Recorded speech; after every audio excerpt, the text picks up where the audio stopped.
How's it going, everybody? Welcome back to another episode of Yeah Me Noob.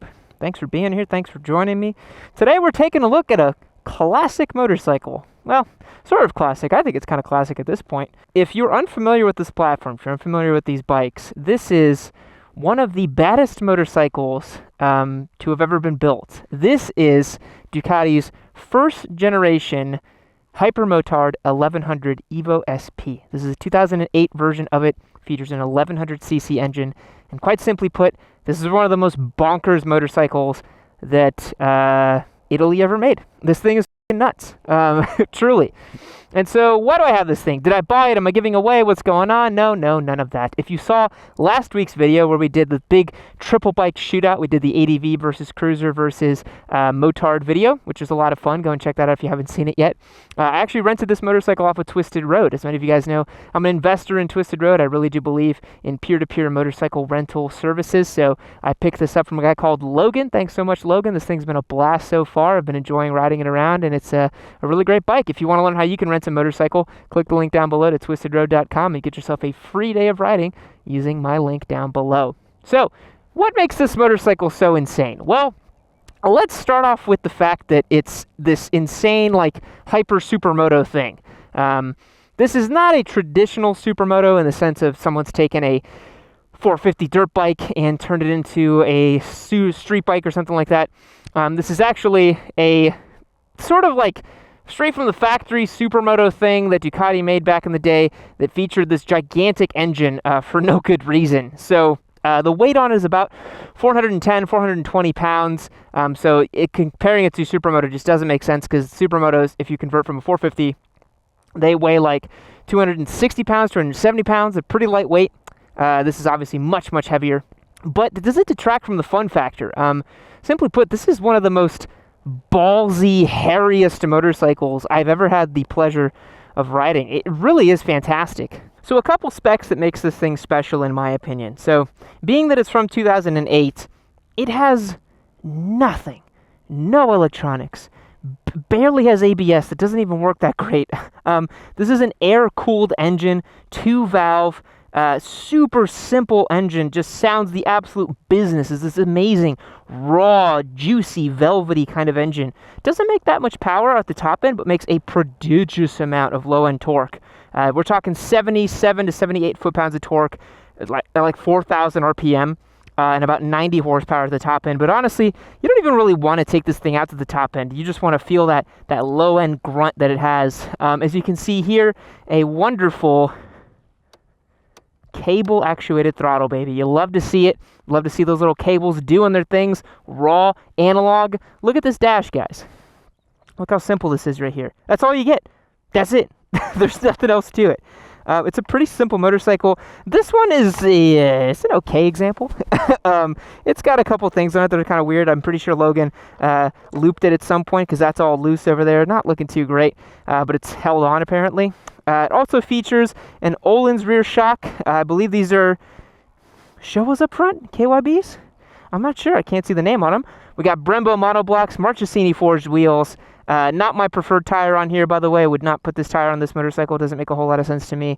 But it is a awesome riding experience. So let's get it on the road. We've chatted about it enough. Let's see how it goes. Take a listen to this startup, by the way, guys. Put this thing in neutral. It's that lopey, rumbly idle. It's very loud. It's got these termies on it. Really lightens the party up. Lightens the party up? It lights it up. It's awesome. Let's go. So I'm sure as many of you have gathered, a Motard with an 1100cc engine that makes 78 foot-pounds of torque is a real Hooligan's bike. This thing happily clutches up in third gear, probably fourth gear as well. Second gear clutch up is no problem. Power wheel is in first gear everywhere. It's just truly an incredible motorcycle to ride. Truly, truly incredible.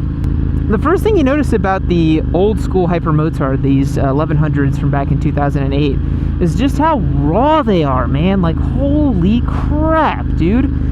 With this cable actuated throttle, its air cooled engine, the low end torque, and just the way it makes its power, man, I haven't ridden a bike like this in a long time. It'll put hair on your chest. I mean, we're in 4th gear right now. Look at that, you know?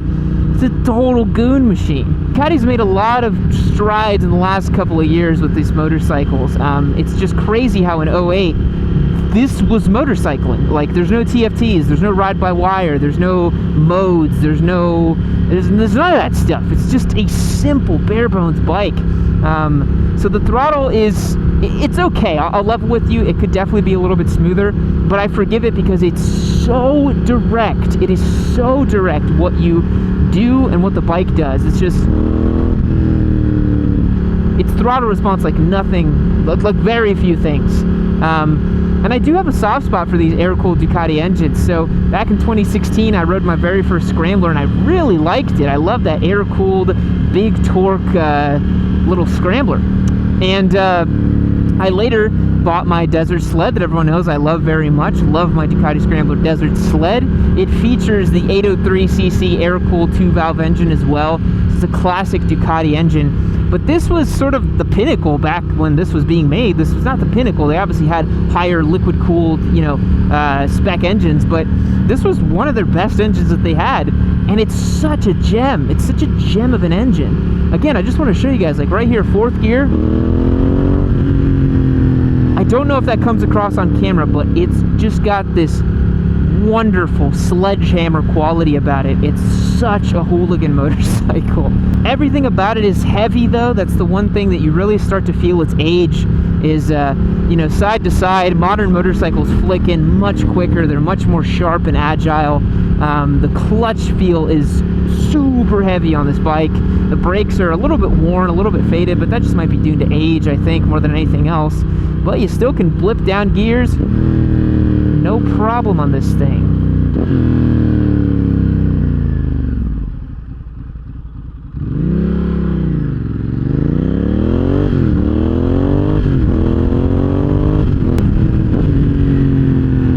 When we talk about an engine having a lot of character, this is what I mean. At least when I talk in my videos and talk about it and just want something with a lot of character and pizzazz and attitude.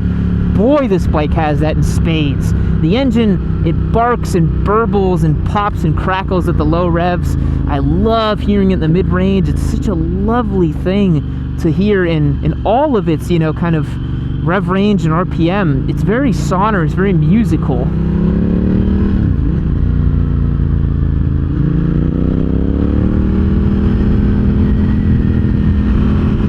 The guy let me by, that was cool. Yeah, it's such a sonorous, like, musical kind of bike.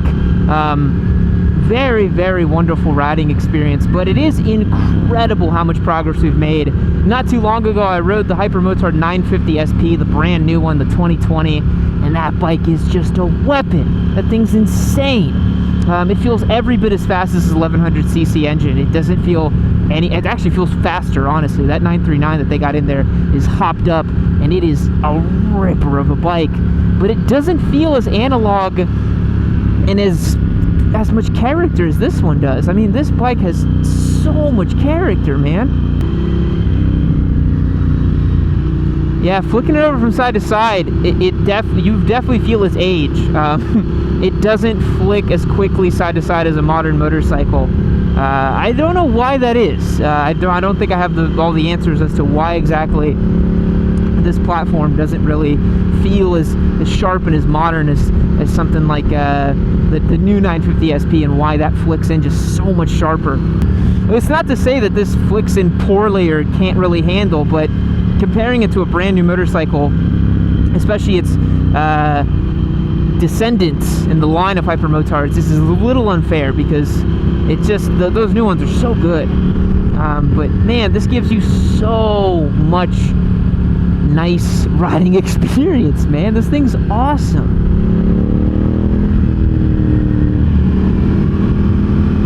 And I will say, guys, since this is a rented motorcycle, I do not feel super comfortable demonstrating its wheelie potential. That seems a bit rude to do to Logan's bike, but rest assured, this motorcycle can clutch it up in second gear, no problem at all. It has no issue being mellow on one wheel. It loves it.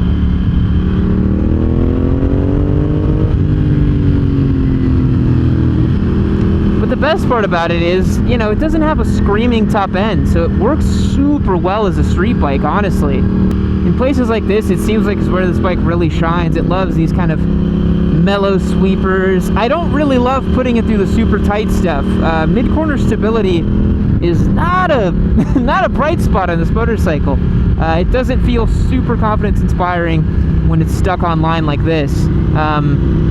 That might be due to the insane amount of low end torque that it has, that, you know, you're guiding it through with a little bit of throttle like this. It just feels a little unsure of itself. It could also be due to the age of the suspension. I'm not sure. It's also not set up for me or my rider weight. So there's a lot of factors there, but I don't love the way this thing sits mid-corner, to be honest. But all is forgiven when you open the throttle.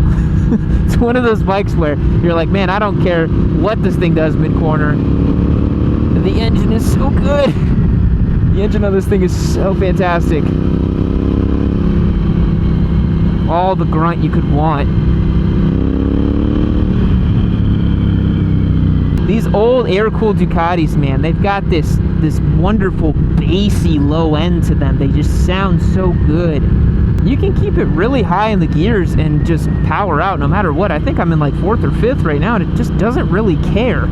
It's just like, yeah, I have torque, it doesn't matter, dude, whatever. It's not terrible side to side, you know. It's just not as good as a modern bike. It flicks in a little slower than you'd expect.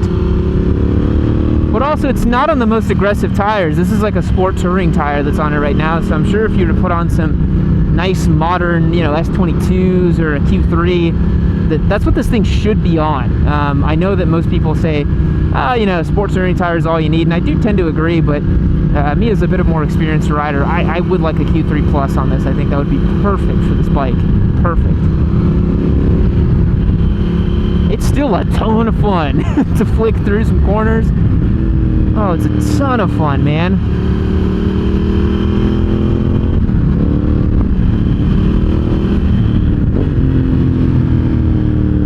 And the best part about it is you're nice and upright. You can ride this thing all day long. I don't even really miss the wind protection that much. I took it out on the highway earlier, and it's really not a terrible place to be for a long stint.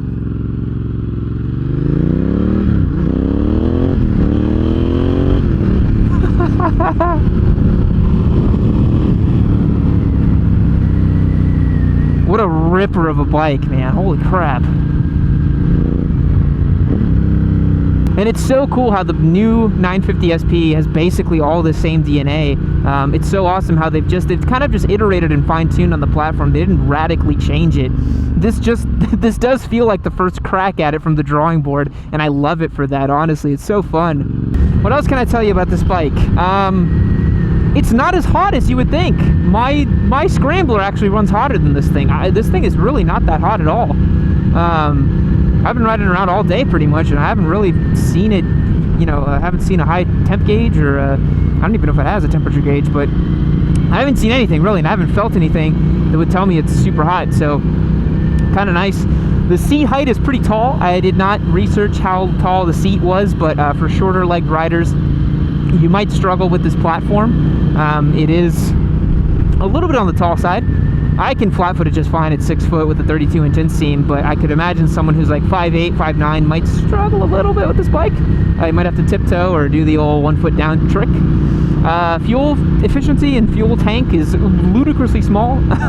Logan told me that this thing gets about 70 miles on a tank of gas, which is miserable. That's a miserable range, and you're going to be filling this thing up constantly, which I don't like. I do wish it was a teensy bit more fuel efficient or had a bit of a bigger gas tank. That would be great, because 70 to 80 miles to a tank is not a whole lot. Let me tell you, that's a pretty small amount. Well, boy, this is a fun motorcycle. I'm in love with how raw and how simple it is. It's just good old-fashioned, simple, good motorcycling, you know, just, it's what you need. It's like a familiar plate of comfortable food, you know? One thing that Logan's done to this motorcycle that I don't love is these little mirrors. I hate these little bar-end mirrors, man. You can't see anything. My arms are constantly in the way of them. They suck. You just can't see anything out of them. So I really don't get why people do this modification to any motorcycle. The sound is just to die for. If you listen here, just at low revs, just that classic Ducati twin cylinder sound, the old school one, not the new school. Like, that's just like, it's so nice, man. It's so nice.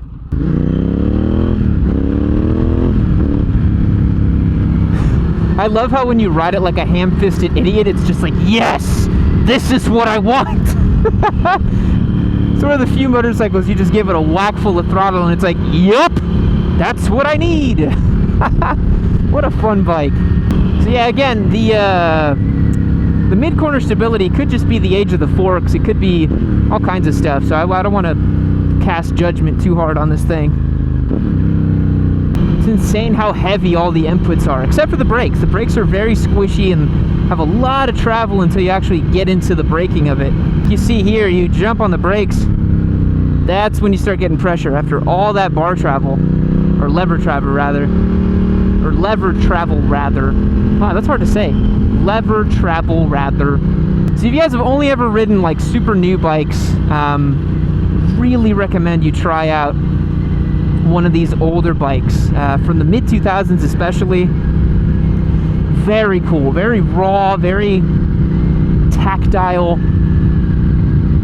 To me, I think motorcycles made between like 05 and 2012-ish, some of the golden years of motorcycling right there. They weren't laden with all this technology yet. They weren't, you know, super advanced, ride-by-wire, all this stuff. They were just raw, you know? Even leader bikes, they were like, yep, it's got 170 horsepower and it's got a throttle. That's it. Good luck. That's awesome. I love that. So guys, that's going to wrap up my little video here today on this motorcycle. Let's park it really quick and you can hear some of the sounds of it again, because it is really good. Man, this thing makes a good sound. Take a listen to this thing.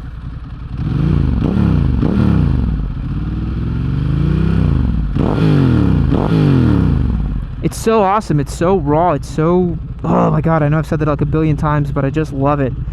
So guys, hope you enjoyed this ride and review on the 2008 Hypermotard 1100 EVO SP. Catch you in the next one. Oh, didn't see you there. Why don't you watch this video right over here while you're at it? Because this one's over, actually. There's nothing left to see. But if you click this one right here, you could keep watching your sweet Papa Yam on video. Here on the internet, on YouTube. Click the video. Do it.